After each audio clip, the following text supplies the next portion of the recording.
Now I'm supposed to check for target audience, which means who will want to watch my videos. Honestly, nobody. Possibly nobody.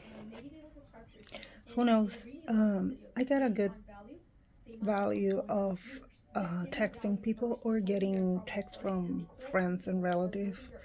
As little as they may come, they just nice when I receive them.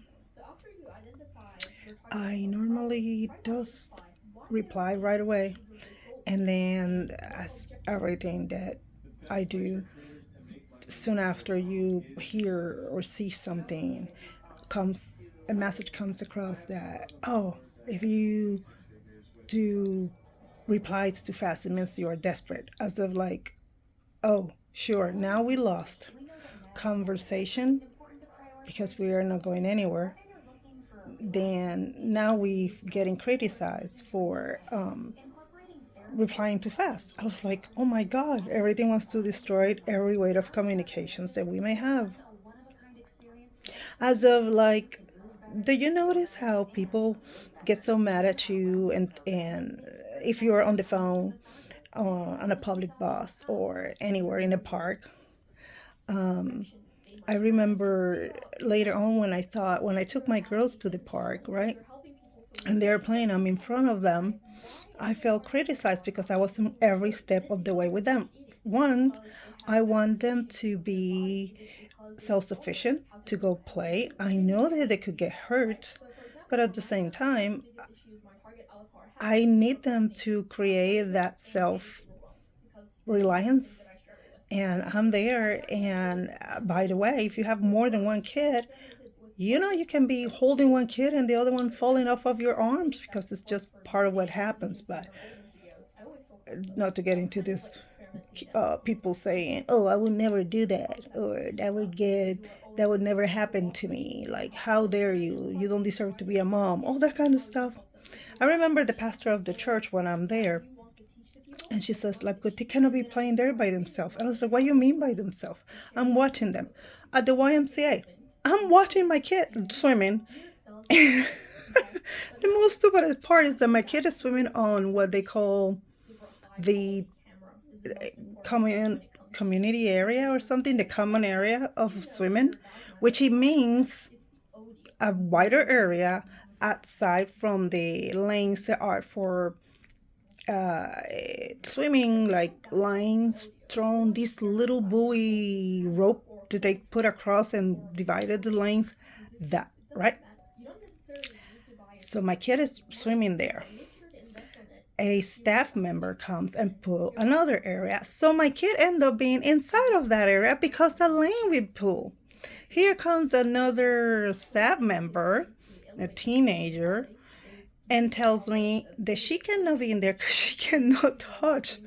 And I was like, lady, if she goes on the other side of that buoy lane, that by the way, it's just been put up now because she was swimming in there like about literally 3 minutes ago.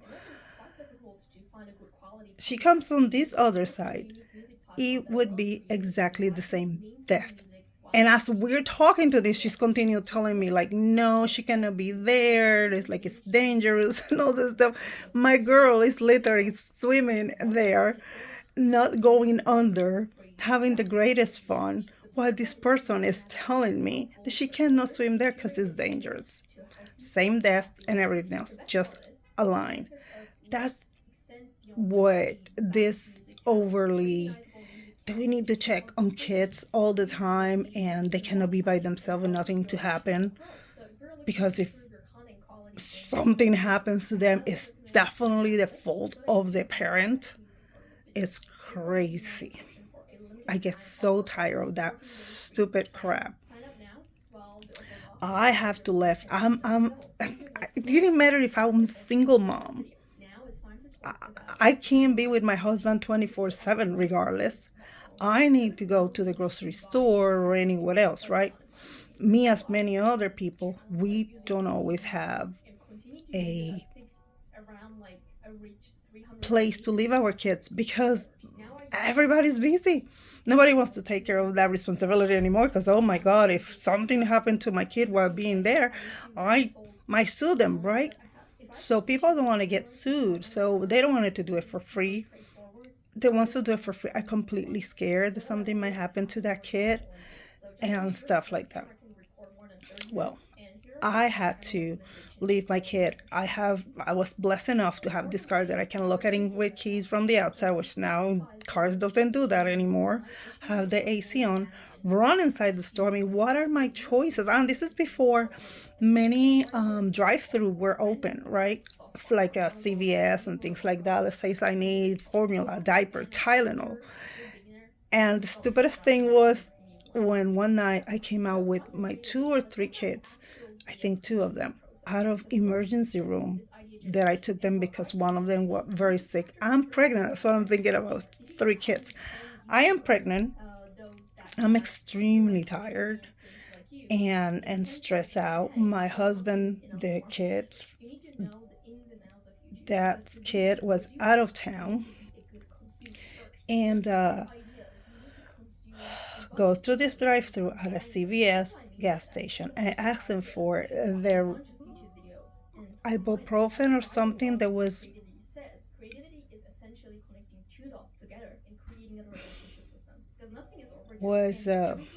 prescribed.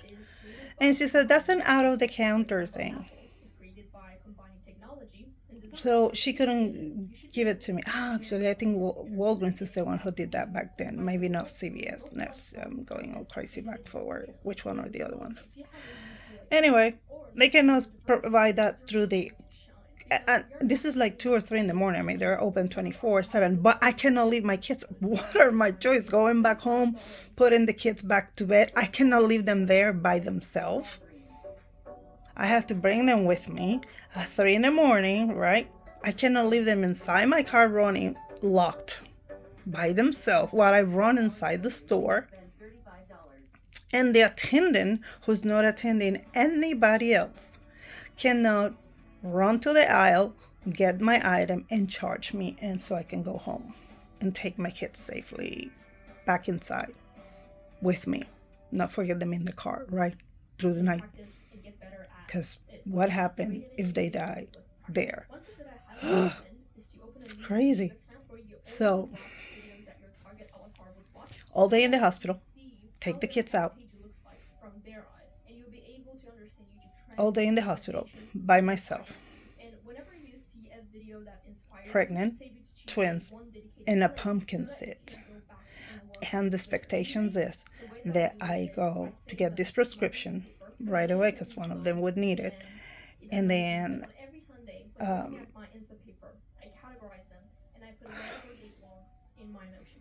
this is not going anywhere. What we do? Take one, take two, take three. Okay. I have to write down the scenarios. But basically, a lot of parents are living in a sort of hopelessness because they don't know what to do. And every step they take, it's overthought. We have to overthink about how we do this. And who has time for that? We have to buy groceries, buy necessities, go to restaurants. If we decide to go to anywhere,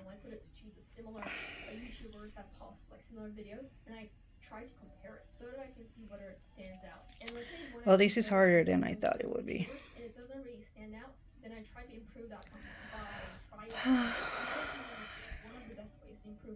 I think they say that we can edit these things, but how long is gonna edit if the thing doesn't come out right?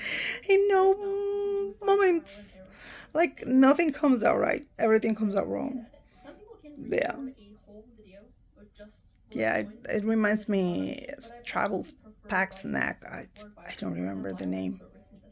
And this nice lady, and she gets all her bloopers because everything she wants to say just goes wrong. But I'm following advice, wanted or unwanted advice, where people tell me just continue recording, try again, get things done, post them, and it'll become better some way, somehow. Well, let's hope because I don't even know how I started to record this particular video. I go back and I might watch it. I was watching the other days the other videos too. And I entertain myself. So if at the end of the day, if I end up not posting none of these things, it's just one more things, just like my drawings and my dog and going to the pool and everything else. I just try, right? I just do things for I just do things from me to me for me. Yo lo uso. Oh my god, I forgot the thing. I use it, I didn't, I recommend it. I made it, I use it, and I recommend it. I made it, I use it, and I recommend it. Let's say I made it, I use it, and I recommend it. That was one saying from Cuca Gomez in Puerto Rico. 80s. Trying to be authentic. That's easy for me.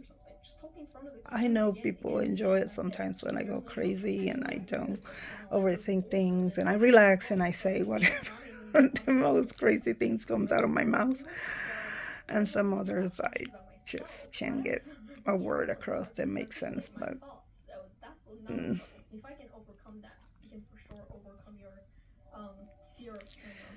we'll see. We'll get something done eventually.